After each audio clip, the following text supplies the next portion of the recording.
parti. Tshisekedi doit partir. Yangoana na sengi na peuple congolais. Dolobaki qui nous avons un temps d'observation. Que l'observation est finie. Donc tu as un temps où il y a attaque, il y a action. Action pendant le 6 et puis tu as aussi le 25 novembre à Paris, dans l'Arena Ingeta. Ingeta. Ingeta. Ingeta.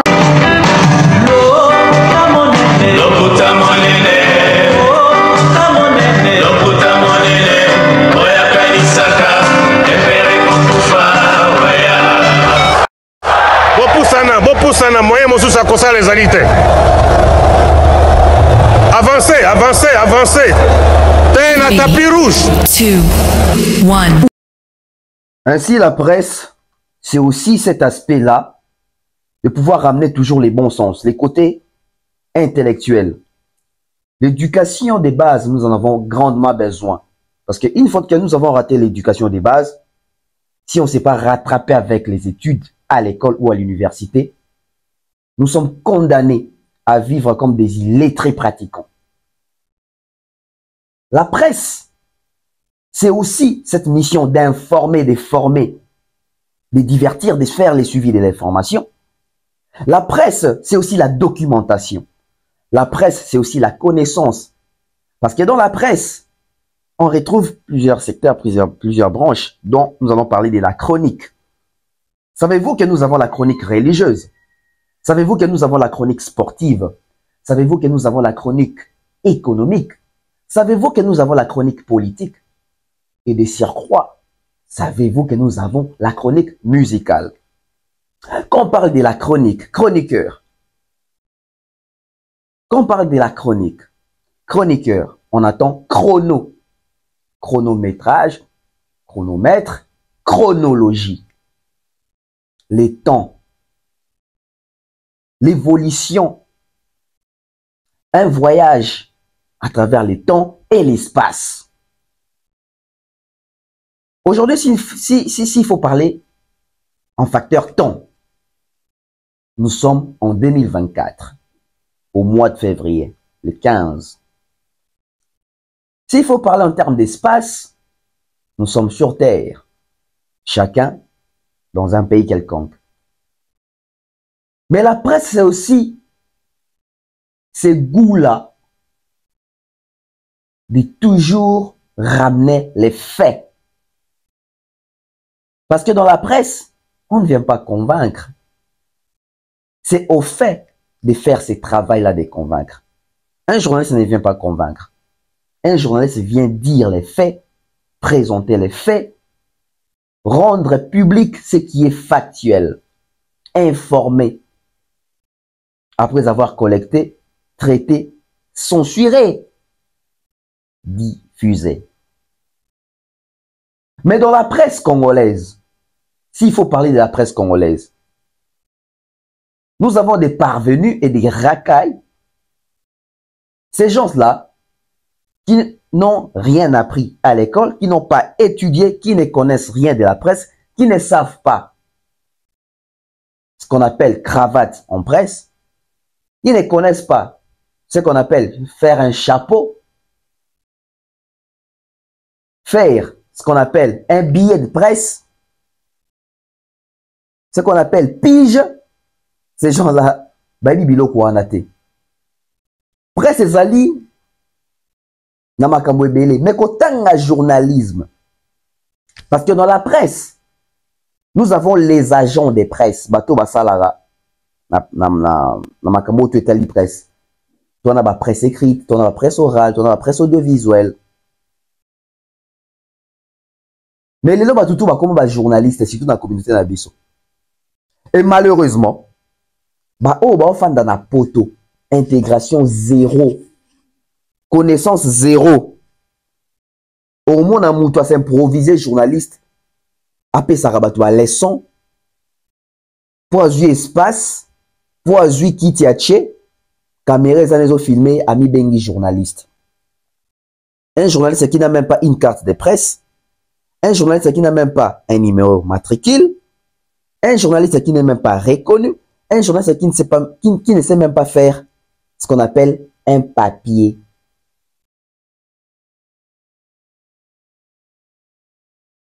C'est triste. C'est très triste.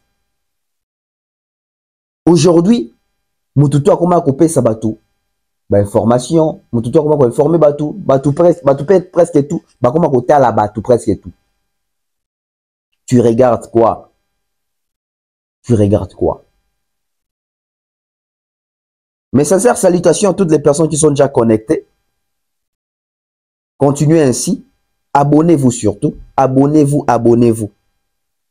Nous avons besoin d'atteindre 20 000 abonnés. Là, nous sommes à 14 000 quelque chose. Donc, rapprochons-nous déjà des 15 000 pour pouvoir faire des merveilles en ce qui concerne les chiffres.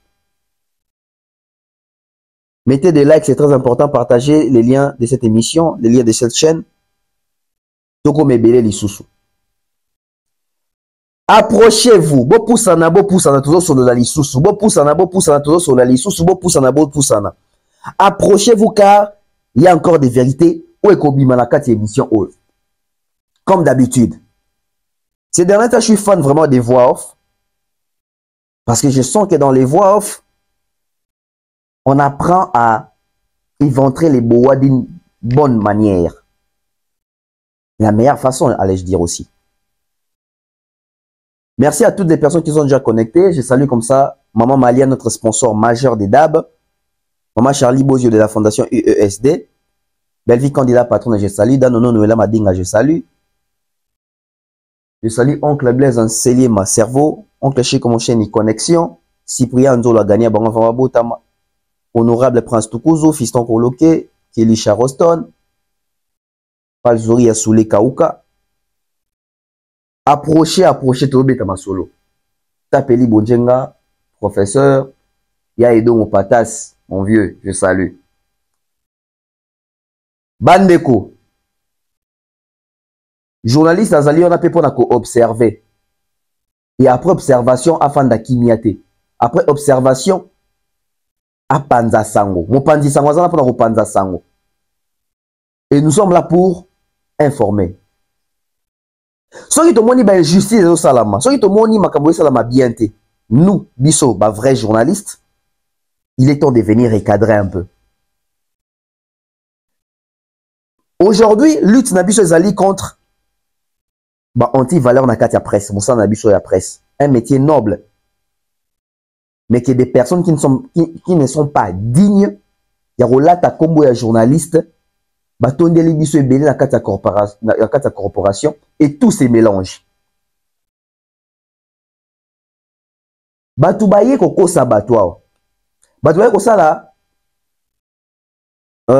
semblant ya ko paraître comme juste. Déjà ici tolongola batu équivoque wana mutu que journaliste face à la neutre. Té. Journaliste est neutre azalakate. Il n'existe pas la neutralité dans la presse. On est dans biloko totanga na chic comme kaka ba formalité on doit bisabiso. Mais dans la réalité des choses, quand tu dis une vérité, c'est que sur la neutralité, parce que quand tu dis une vérité, c'est que oh la vérité mon repos contrecarrer bateau azan lokuta. Donc bateau azan lokuta, bazan a penchant à lokuta. Bateau azan a penchant à vérité, bazan a penchant à vérité.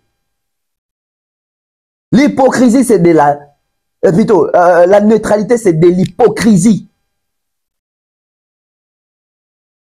Des journalistes hypocrites, des pseudo-journalistes hypocrites, ils se sont improvisés comme hypocrites pour venir désorienter et désinformer les gens. Voilà pourquoi moi je l'ai dit toujours. Je suis au-dessus du village. Parce que quand vous êtes au milieu du village, vous êtes obligé de soutenir et les faux et les vrais. C'est de l'hypocrisie. Ni chaud ni froid. Un pied dedans, un pied dehors. Ni ange, ni démon. Le côté ton dit mingi na ba journaliste et le point nini parce que Azamoukala est musicien. Aza beau-frère est musicien. Aza petit est musicien. Abetara musicien matolo.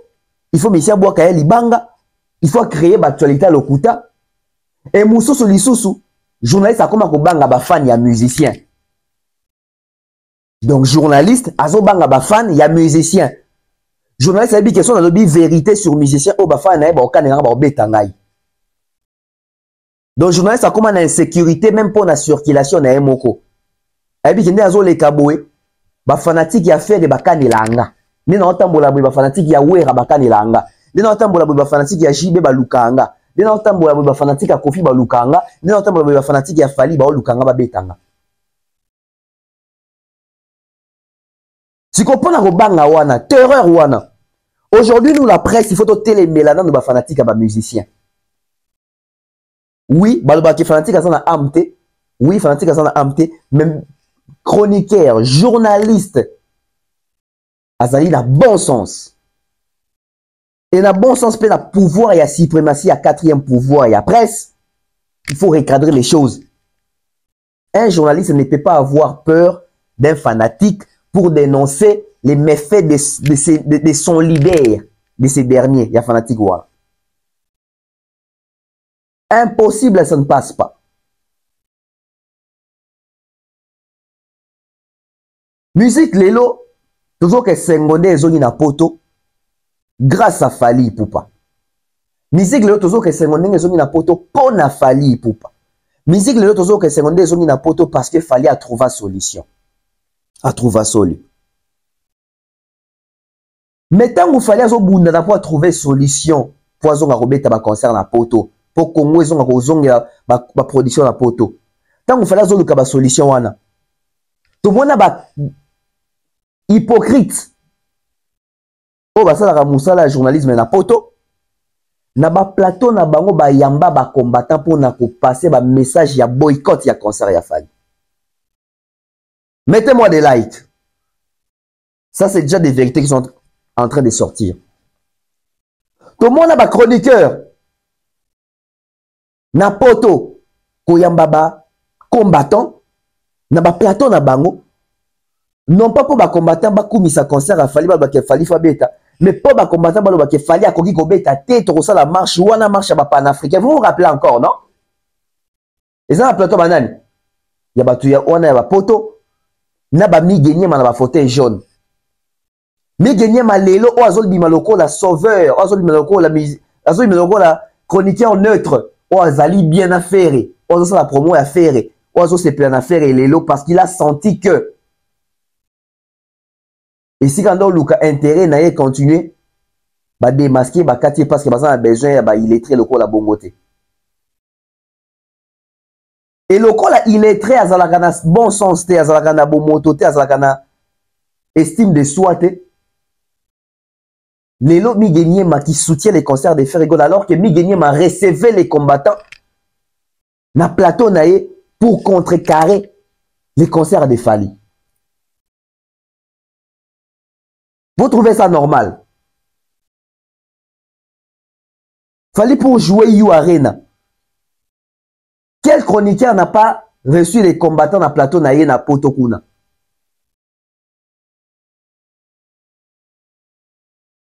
Pour infliger la peur, pour faire régner ces systèmes, tout cet esprit, tout vaguana, ya ko banga, bato banga ko somba ba billet, bato banga ko se déplacer, bato banga ko ya.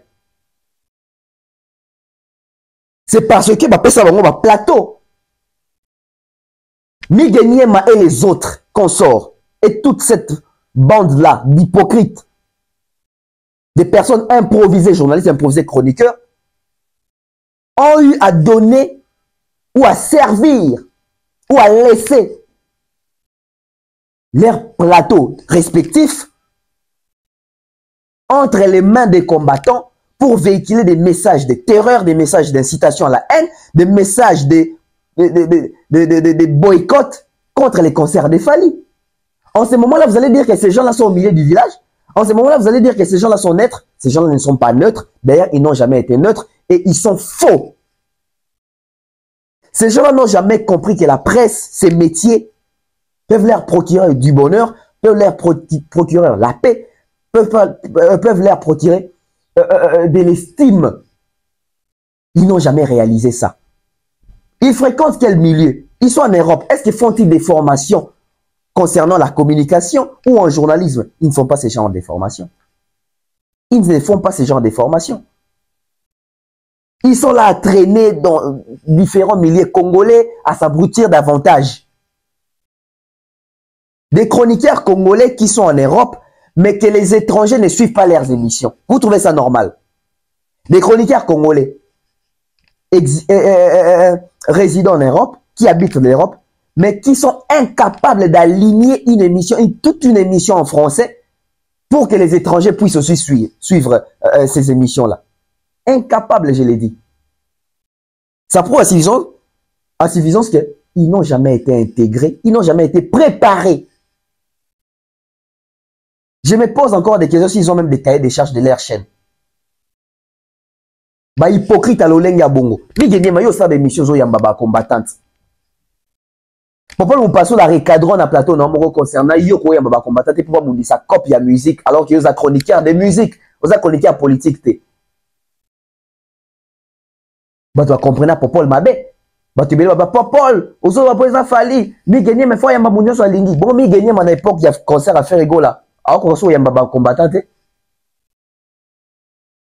Donc, naba migenyema, naba combattants, ils sont tous des mèches. Bon, tant des mèches, vous migenyema comprendre. Et les combattants et migenyema sont tous pareils, baba tout moko. Ba combattants, babe masombo. Yo ça des missions awat. Bino ba combattants bo sala soki bloc na bino soki bino tout bozala na ba boketu ba eso ba babe masombo. Pour nous battre pour contrecarrer concert à Fali, pour ça la marche, etc. Faire la robette à Borobé, on a marché pour ça la terre. Babel. Ça c'est Babel Masombo. Bonsoir peuple congolais. Bonsoir peuple congolais. On est ici au secteur de moment Oyo pour rendre Bandit et à Bruxelles visite de courtoisie et d'affaires. Donc on a trouvé pour ce là. Kosolola na kulutu di Gérard na mama Kikalakamba na kulutu Seria Wendo na Somongo na ndeko Mimba délégation ya Paris pe awa tukutani na bandeko nyonso okecho bimana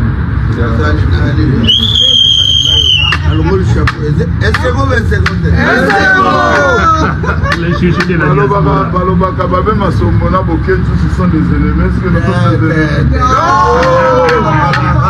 Voilà. Mais il y a moi là, il n'y a rien qui va nous diviser. Pour la Makambo ya Kumba, pour la République démocratique du Congo, le Tika Kiego Nabiso, Makambo Mabele, tout ça n'a toujours tant que le Congo et il n'a pas. Tant que maman Nabiso Congo n'a pas, biso to sanganaka. Tout ça a limité, tout soit n'a répété. Les façons Nabiso langage Nabiso. Yango to yé lelo. Le lot est à dire le 23. Le 23, tu as annoncé grande marche et mobilisation et une grande marche pour ça dans le 6 pour le massacre Oyo et Salami na Goma. Nakalisi bandeko mususu bayaki na ambassade mais mututu azalaki convoqué. Maintenant le lot tu as convoqué ba congolais nyonso. Tokozala pour na massacre ya Goma. Le 6 Oyo octobre et le mois prochain de banda. Acteur nyonso ya combat. Mutu nyonso oya ebiki asa combattant de base et de souche toyebani.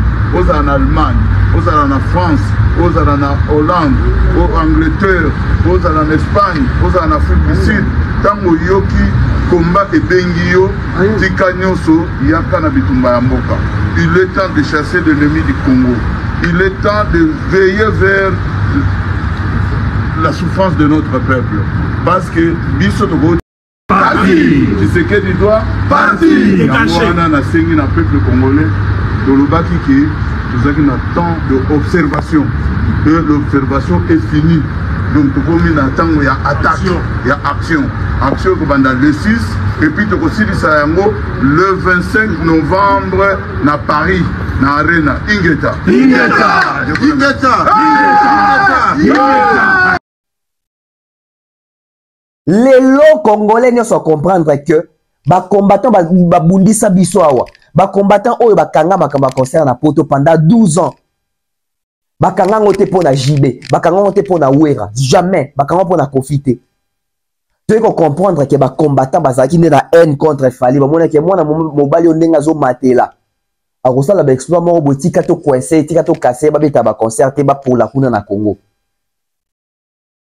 Heureusement, fallait à étudier les systèmes, fallait à étudier la chose et à déjouer, bon, on peut dévier, bango, l'élo, tout le monde à Barena, parce que fallait a fait, parce que fallait l'a imposé, parce que fallait a compris, parce que fallait à Zouaki code, il y a déverrouillage, il y a combat, salité à l'okuta.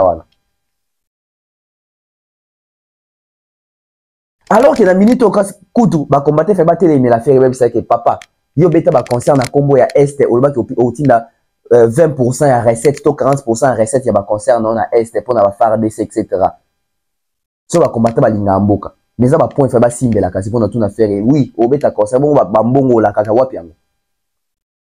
Mais parce que ils ont moi poigné à bateau mo ba détestera Fali.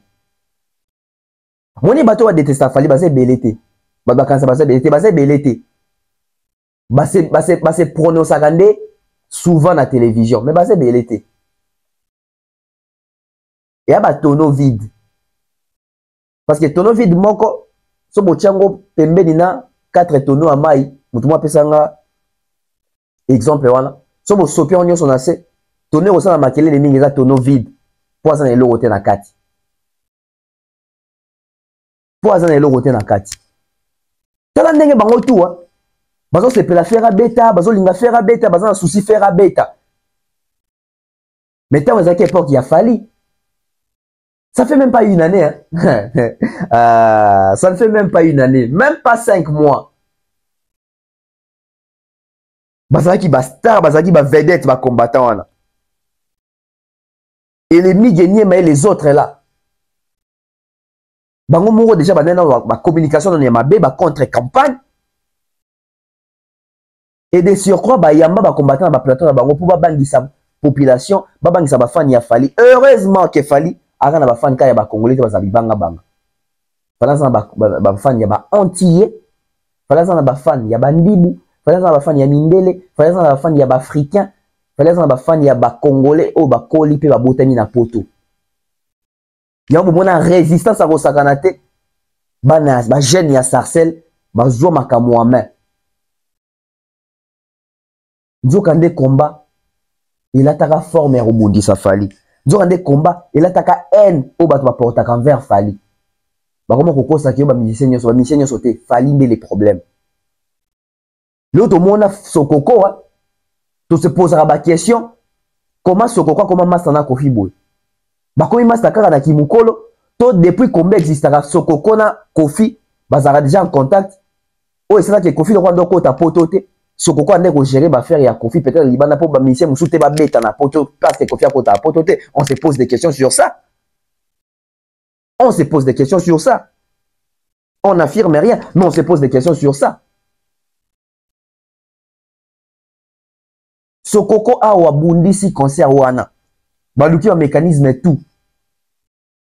Boka ba plan ba boketi bazala nango. Pour un concert il y a Paris bito il y a Accor Arena. Ex-Bercy. Les gens aussi, bon, moni boké, tu as le concert à faire. Aussi, bon, moni boké, tu as condamné faire. Aussi, bon, moni boké, tu as aimé la concert à faire. Alors qu'il y a une minute au Toloba, vous avez ma camouflage de Capena Est, c'est Kagame. Donc c'est intense, ça se voit partout. Mais si bon, moni combattant, moi, je vais faire. Congo est en la guerre, Congo est en la passe. Mbok est en la passe. Si quand on distraction à concert, aussi, bon, moni yango. Donc ça justifie vraiment que c'est Fali qui dérange, c'est Fali les problèmes, c'est Fali les poids lourds.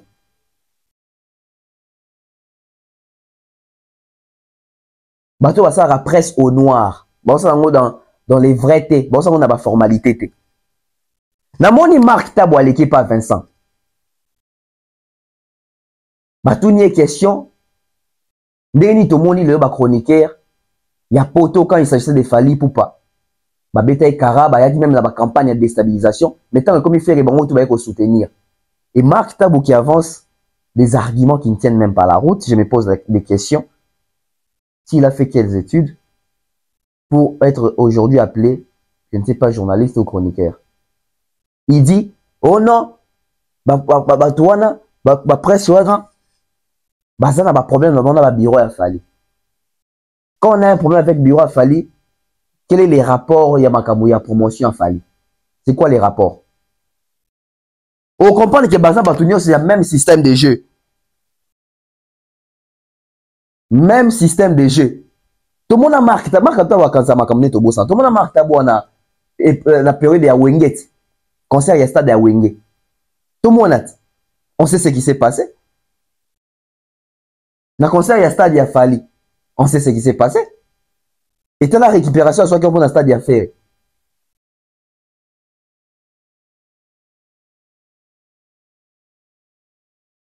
Fali, c'est pas que ayo kana raté son presse à poto, presse ya poto, fallait remarquer qui fait fallait atali, fallait zamaele, fallait zobata. Makam na son ça la bino boka na plateau na bino, bozo bi msone tiser le côté, bozo rabaisser yango, bozo inciter bato à la haine, bozo ba combattant. Alors ngata na yo beta concernant na poto na travailler na bino, c'est quoi ça? Yango fallait pour pas a fait confiance na presse ya Kinshasa. Toye poto on a 2 mois to kanga poto depuis les bandes de la poto tina souka poto chroniqueur morote à poto ça la poids contre biso. J'ai dit aucun, personne. Bazoa handicap, bazoa fimbo, bazoa gifle aller-retour, l'itam à gauche na l'itam à droite. Mombaya na pointe. Demer Niangi na pointe. Valdi na pointe. Aïdor Bokwala na pointe. Alexis na pointe. Jaël na pointe. Nani susu. Cherise na pointe. Kofax na pointe. Mike Lokamba Pazaragi na pointe. To paralysa poto wana pendant 2 mois. Actualité sur actualité. Tu vois que si on dit va travailler sur scène et plutôt sur terrain. Bev na pointe toke na bango de tina makambo ya ba Charletti, toke na bango na makambo ya Stade de France, toke na bango na makambo ya ba Olympia.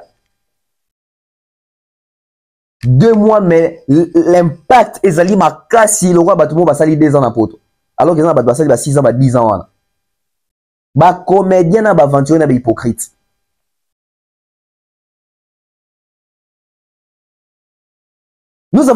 Aujourd'hui nous avons 2 réalités que nous pouvons comparer. La réalité de Fali face à la communauté congolaise pour son concert, la réalité qui nous impose faire face à la réalité concerne face à la communauté congolaise.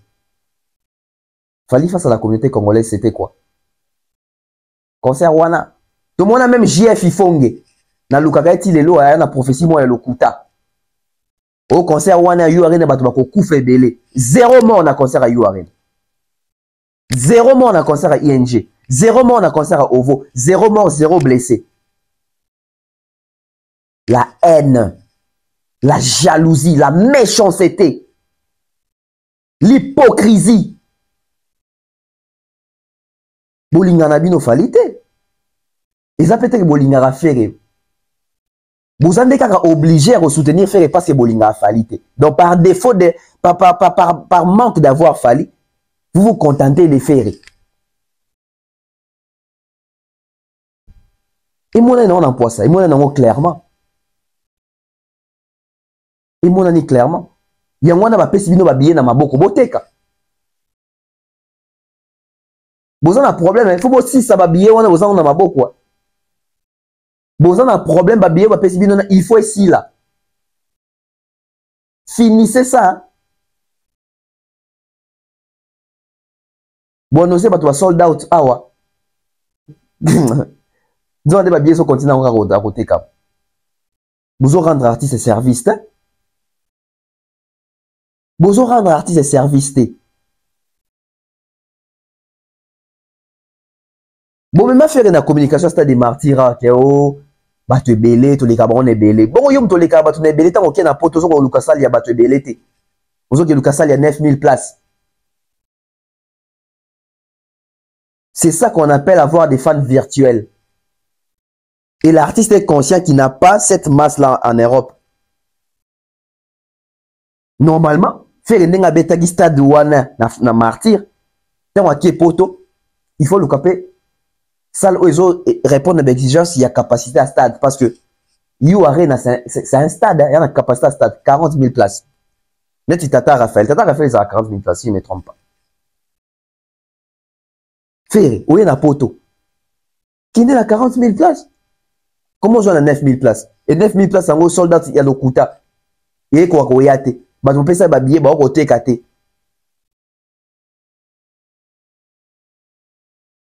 Marc Tabou. La presse de l'Europe, ils ont presse, ils ont contre Fali. Il fallait à Zobate, pour sa communication, il y a appelé ça contre, après son amaboko, bateau, va contre. Déjà, n'importe qui a martyr, il a fallu, bateau, va combattre, martyr, il a fallu en termes de communication, mingi, ça bateau, Europe, wana. Oh, bah, créer guerre, moi, il y a le côté pour une émission, il fallait ça, il fallait manquer Wenge. Et où t'as la potote? Allez, Fali, qui veut mettre son concert en avant, la communication de son concert en avant, à la communication, il y a des personnes dans ma boucle, il y a bateau, va contre. Et ça, quand on peut créer bateau, va contre Fali. Fali reçoit jamais communication, il y a des personnes dans ma boucle, bateau, va intelligente. Comment les journalistes, aux alliés, appeler et à cultiver, informer, oyebi stream T. Oyebi T, comment est-ce que les streams évoluent, comment est-ce que ça se passe? Oyebi T, comment est-ce que on stream avec les comptes premium? Un journaliste, a yebité. Un journaliste avant dans la poto. Fallait avoir disque d'or dans la poto, mais mouton avant dans la poto, journaliste avant dans la poto, ça va disque d'or, fallait ça l'okuta. À ce moment, on te pas sur l'investigation, à ce moment, par haine, parce qu'elle s'est formée même pas, s'est documenté même pas. Poto ça la rango anat. Là na moni bato comme na lenga on ça la Michel na libosa ba sale. Tout démystifier makambo. Et abiso ça ka tete suka libosa sale, abiso do kota ra oso na ba personnel na mindele, ya mindele na français. Nanda Marc Tabou pas Vincent bi na moni ba momi balé ba fa ba oso émission français belé. Ah, il reconnaît avec côté éloquence bateau blague té. Black T. Les gens souffrent intérieurement. Lelo, na Congo, problème est à souffalité. Problème est à kaka falité. Problème est à na fali. Na biso pe lelo to ba problème. Biso pe to ko déranger. Lokola ba chroniqueur bazana poto wana. Ils ont affaire à des voyous, ba fanatiques ya ba artistes mso ya ba voyous. O ba koti si voyoucratie na communauté pe na milliers congolais. Oh bah comment qu'on canne la chroniqueur na poto, ba chroniqueur na siko baza sous obligé le ba vérité té. Ba comme obligé ba kosa, ba comme obligé ba travailler na lokuta parce que bazo banga ba rejoint Cuba. Donc baza même pas la liberté na musa na bango moko. Soit le bien fali ba bêté. Soit le vérité sur makambu ya faire ba bétail.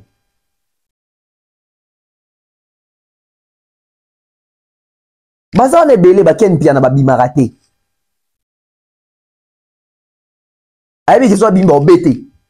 Donc du coup so after avant na ndako bon aza obligé le belasco faire en bien pour bo mamoto na bato ba ko bété na poto.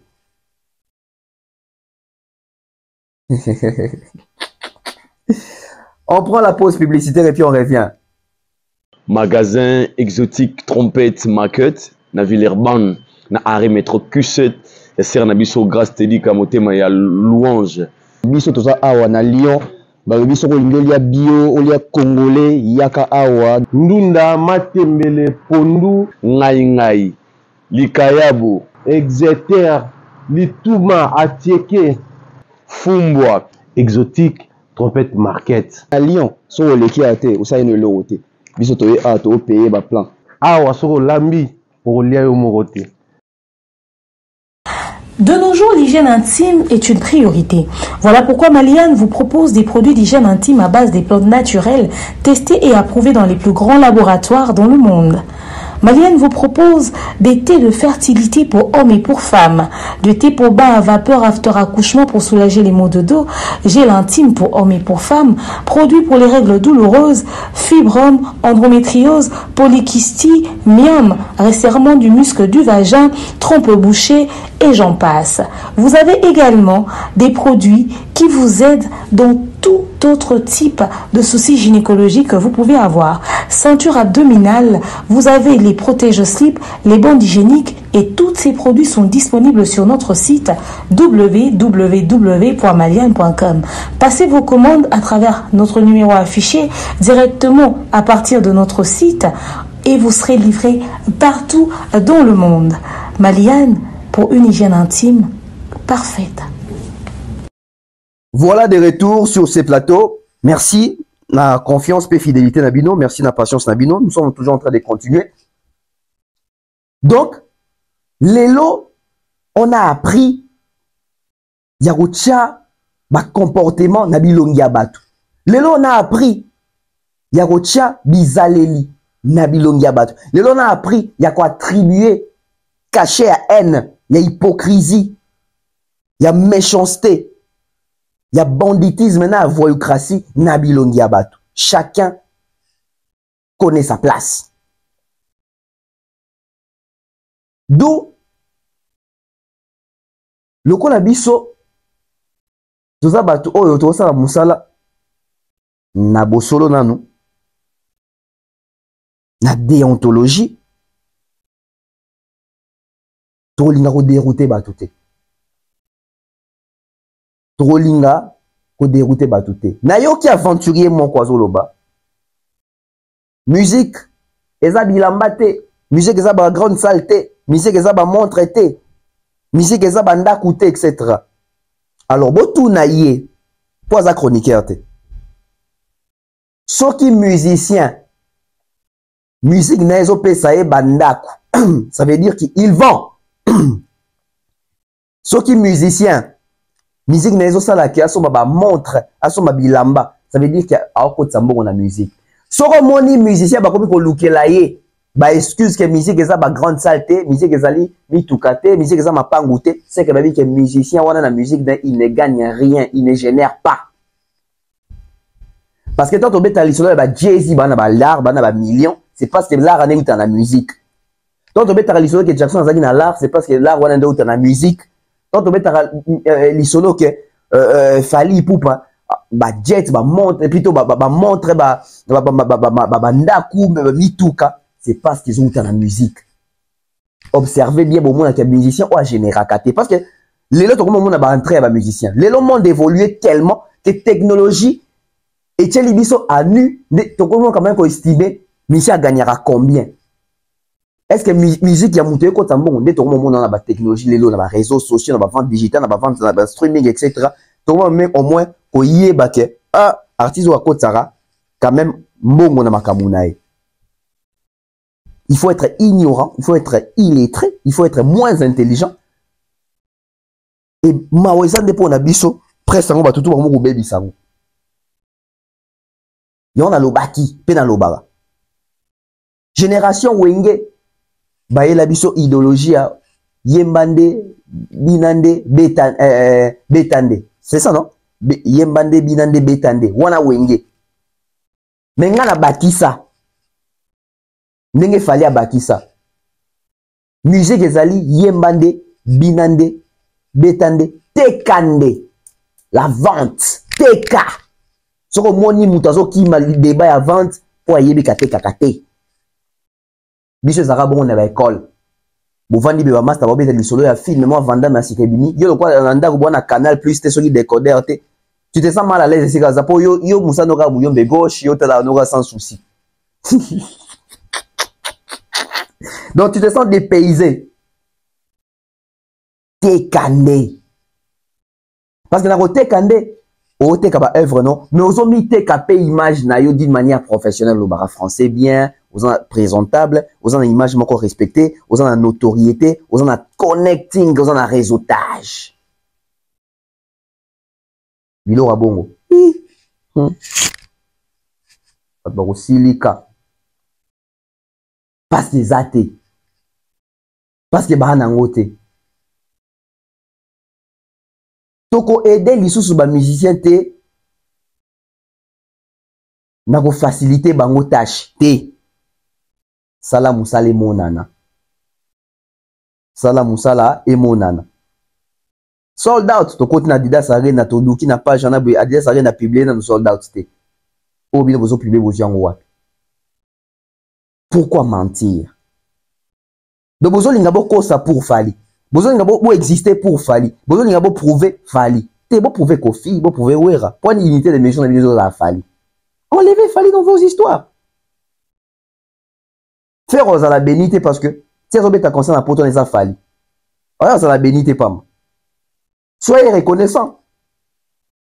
Sinon, la loi de la nature est qu'on réclame bino. Tout ce qu'on a dans ma cambi à voyoucratie, on a déploré que au moins un musicien à Moutou, à Rolanda, un député, un journaliste, une légende de la presse, pour un accrochage, Ilunga. Bon, moi, depuis dans cette émission, on a un recadrage, on a condamné Ilunga, on a fait rigolo, on a acte na bango. Na mondi bato on sa émission, ba comme meka mo sa émission, comme mekata ya Sony ya kokosa ke Ilunga makambo sa les abienté. C'est parce que j'ai tonné. La presse, il faut donner ma place na biso. Parce que les lobbies ne vont soutenir des Ilunga do sala na boy. Lobby so sa muta presse ba sala mo pa musicien mutu mususu. Kwa ko le laté hein. Ko luka pete ba côté la yo hein. Ko luka te ba sala commentaire ndé ba agresser pas musicien mutu. Parce que bino bozo fongo la porte. Un fanatique ou un musicien ne peut pas lever sa main sur un journaliste. Ne peut pas. Tout comme un journaliste a robé ta fan, un journaliste a robé ta musicien. Musicien n'a fan peut beaucoup plus que Simba journaliste. Impossible. Ça ne peut pas se faire. Bah tout de suite, les gens ont réaction à Zach. Zach a réagi parce que d'abord ça député, de deux à un niveau na bangote. Na niveau d'études à l'équipe bango, niveau intellectuel à l'équipe bango, na esprit à l'équipe bango, na makofi à l'équipe bango. Donc, moi, bateau va réfléchir à bien. Ilunga beti Zach Lembata. Ilunga matagi na kiti. Parce que Ilunga, vous êtes dit que non, l'équipe Ilunga na moulay. Vous êtes dit que vous coussez, mais l'équipe Ilunga na moulay. Si vous faites à l'équipe, vous êtes dit que na Ilunga na moulay.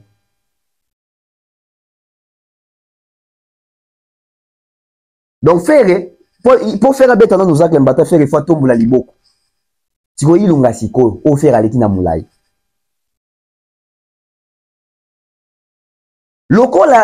La bande des frères égaux, là, ces musiciens-là, et bateau à l'aéroport, là, ce sont des personnes qui ne sont pas instruites.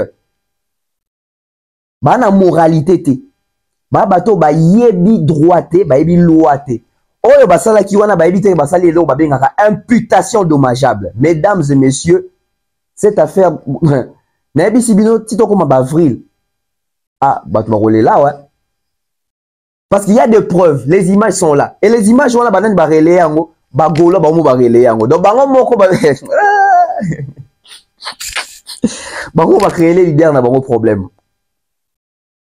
Par ignorance, bon bazo kasande ba sali bon, la qui sang au public, on va te humilier. Oui, bino au public, bino au P6 Zach les éléments. Imputation dommageable. Oyo et salami wana sur Zach Baba sur bengango imputation dommageable. Et ça coûte cher. Imputation dommageable na justice na biso. Ya eloko moko bakangila ngo, ya eloko moko bafutela ngo ba mande, ya eloko moko ebebisaka ba casier judiciaire à bato. C'est que les gens ignorent. À part imputation dommageable, ba allégation pesali parce que ma finge ezalaki wana ba échange de paroles ezalaki wana ya ndenge ya mabe ya ba injure publique. Je vous informe ici.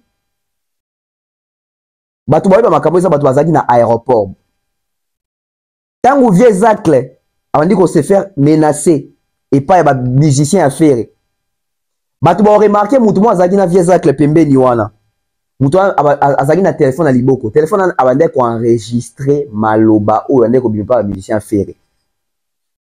Faire gola ba musicien na yo ba ko simbisa o touche. Faire gola il faut se la ba visa pour ba ya ko prester dans la poto. Ba musicien ebele ba ko risquer na avril ba lela awa. Parce que Belé va risquer de faire face à la justice. Ceux qui viennent zacle à maintenir ma position, à dire qu'on maintenir il y a silence ou on a peut laisser l'État agir. Faire à quoi qu'on risquer à qui qu'on prester boye à louer barrequin bas en un podium. Ou soit peut faire vraiment aux complications pour la macambo parce que imputation dommageable nul n'est au-dessus de la loi. Et de surcroît Zach Lazat député. Il y a un moment où il y a le bélo roté. Donc quand ça a le bélo roté pour azobanga le bélo roté parce qu'il y a yebi o azana minute o yebi o a commis na minute. Imputation dommageable. Donc quand c'est ça blague. Donc quand c'est ça bagé. Donc on est ça on est bon on a. Et depuis actuellement les cas si tu commis les lots nanu to yo qui te faire ego la to bureau faire ego la ko sanctionner ilunga to mission so faire bazaki wana mututa ju sanction faire à sanctionner mutute donc faire ego la yende commanditaire donc faire ego la yenda tindaki donc faire ego la est content de ça maintenant même ba chroniqueur Kinshasa bazo banga même ko lobela sujet wana pourquoi parce que mingi parmi bango ba comment ba hypocrite mingi parmi bango bazalaka ba hypocrite mingi parmi bango ba liaka mbongo à faire mingi parmi bango faire aponai bango déjà basa la promotion ya Adidas Arena nae donc moyen ba lobela makambo wana ezate ekoboma actualité ya Adidas Arena tala ba journaliste auto-hérité lelo tala ba chroniqueur auto-hérité lelo ba flatteur ba hypocrite ba double discours ba double face na ba double jeu bato ba salaka semblant rejouer ba rôle bato mabe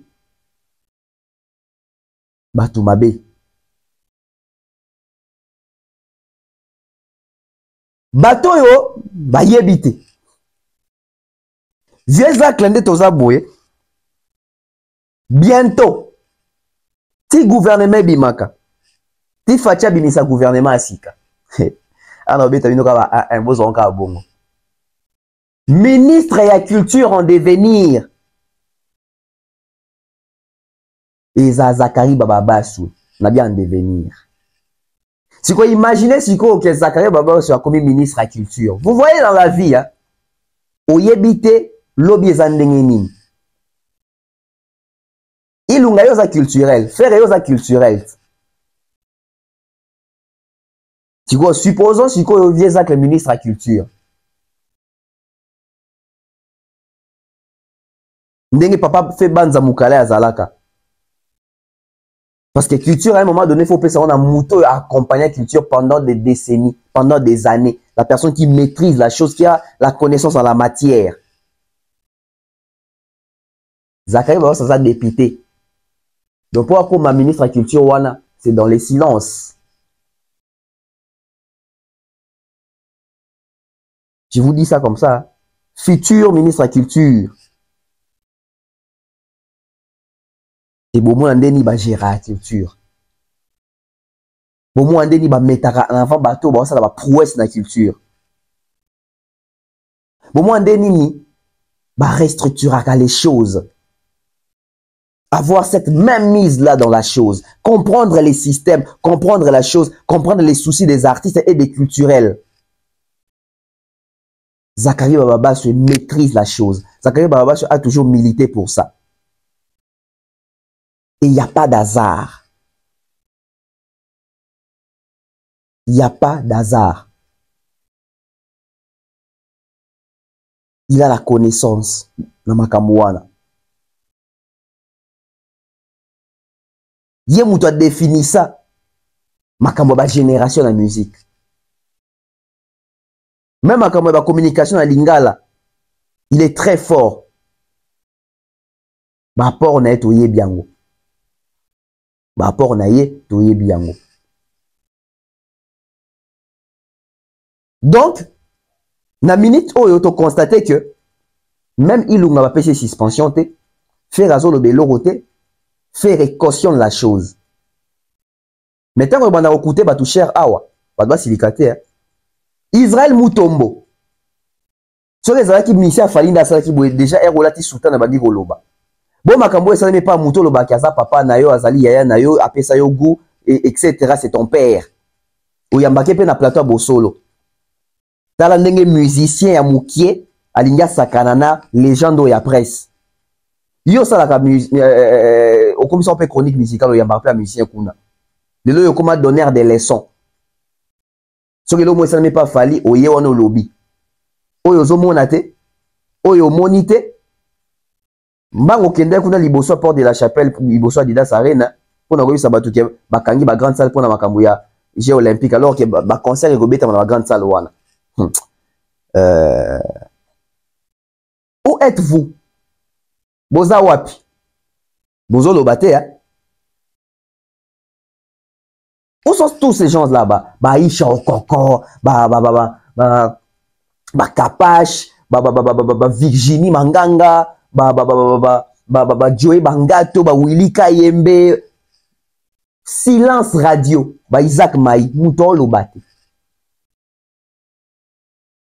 Frank Stemai, Mikolo na moni zo bengangata. Bilo a dénoncer yangoyo. Vincent Chilouise, bilo a dénoncer yangoyo. Bilo a dénoncer yangoyo. Mais au moins, bat ba occupé les cambo te bazo linga ba étouffer yango. Alors que c'est très grave. Mais ce que les lobbies doivent agir, te bo lobby te. Lobby tango esala ma contre bino. So ba doit lobby te. Bo loba ke balinga bino te bo loba ke za acharnement. Alors que c'est à ces moments de il faut l'accès. Solidarité après nous sommes mécontents. Un musicien ne peut pas. Courir au sein de accrochage et voir bien qu'il y a un simba. Mouton nzoto soki réellement ba simba qui. Mais nous devons condamner acte ôté. Maintenant, moi, on a tout commenté au créneau. Tant que je Fali, mais pas Virginie, que Virginie a Betty Fali. Charlie a Betty Virginie dans la Côte d'Ivoire. Une mission est ça la main. On va condamner sans pour autant avoir des preuves. Mais aux vidéos, il y a tout le monde une preuve. Silence radio, on le bazate. Na moni boké, tu as CP la coute na geste. Tala boniama ya bato. Tala ignorance ya bato. Tala hypocrisie. Tala motema mabe. Ambassade la ka émission à lobby.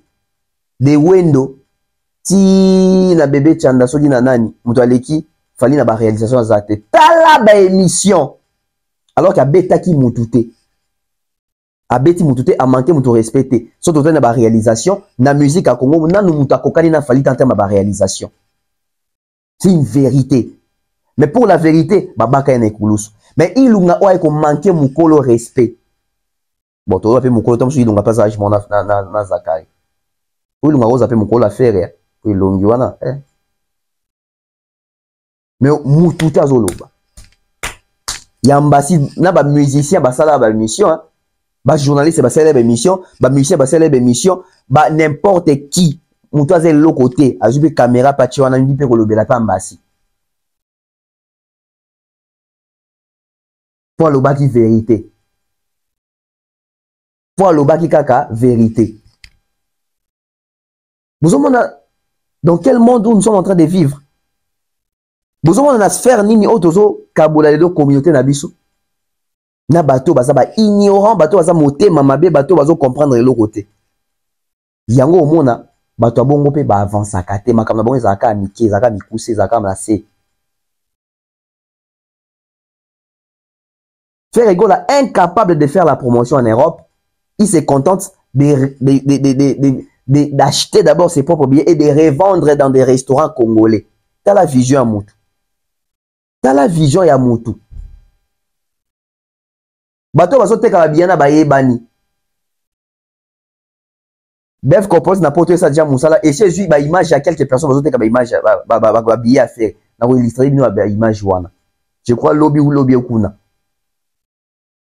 Ba filmer bango en cachette. Fali o wapi ba biene bomo bazo te kona ba bar bongo, to na ba restaurant, to na ba nganda. Mais pourquoi seulement faire? C'est parce que faire n'a pas les niveaux. C'est parce que faire n'a pas encore atteint ces niveaux-là. Les gens veulent forcer. Et ça se sent vraiment qu'ils sont en train de forcer. Ba me kata double Adidas Arena, mais eko makana capacité à exversité. Ezoko maka wana te. Baya awa même ye moko faire na page na ye. Ba annoncer que babeta accord arena wapi yango. Babeta sous lisolo wana te. Ba komi kaka Adidas babeta sous lisolo wana te. Faire autre chose en piaka na Côte d'Ivoire na Laguna Show. Batu ba yete. Omoni chroniqueur ni azolo belango. Ceux qui falinde ba mona ba constater ki ba kiti za vie bon piaka bon ngomona ba émission. Faire azo bénéficier na mawa moko communautaire où ils ont rendre mauvais service, ils ont rendre paresseux, ils ont rendre petit. Baloka quand ça que mawa ne zo ekosala ki etombo la faire été. Mawa ne zo sala ki zo kiti sa faire, ils ont diminué. Tola muka. Musicien moko auto quand ça na faire, oya beti sala monene o les faire. Parce que biso toujours lingato la faire que to côté la yo yo zali faible, toujours protéger yo. On rend un mauvais service à l'artiste. Sold out wapi yango? Wapi sold out? Ba bien zote kama kaka. Wapi sold out? Adidas Arena ne reconnaît pas que faire un sold out. Si vous tout ce qu'on fait, ba sold out ya zo publier na page na wana zo zongo wapi. Mankiona. Arrêtez de faire des concerts, des projets en fonction des falis. Parce que en fonction des falis, c'est que tout le monde a pu faire un Grammys Award. Tout le monde a pu faire nominer un BET Award. Bon, moi, que le niveau de faire reste à un niveau purement communautaire. C'est triste. Imputation dommageable. Nous avons sous les solos. Vieux actes. Faire, tu comprendre que yo cautionnera bêtise parce que yo mon a premier soin. Oui, ça veut dire que ma camarade cause à l'obagay ou t'es pas na yo. Donc ma camarade il sala ki yom to tinda ki parce que au sanctionné te le bien le roté boti qui est bongo. Voyoucratie wana, ça ne va pas passer. On va vous aider. Bonne chance pour un concert à Adidas Arena. Du côté culture, on soutient ces concerts. Mais du côté message na bon sens, tu soutenir parce que au côté de dépravation des mœurs, voyoucratie wana, on n'a pas besoin de ça ou instaurer en gros. Ça ne va pas passer. Merci à toutes les personnes qui nous ont suivis. On se retrouve très prochainement. Bye bye.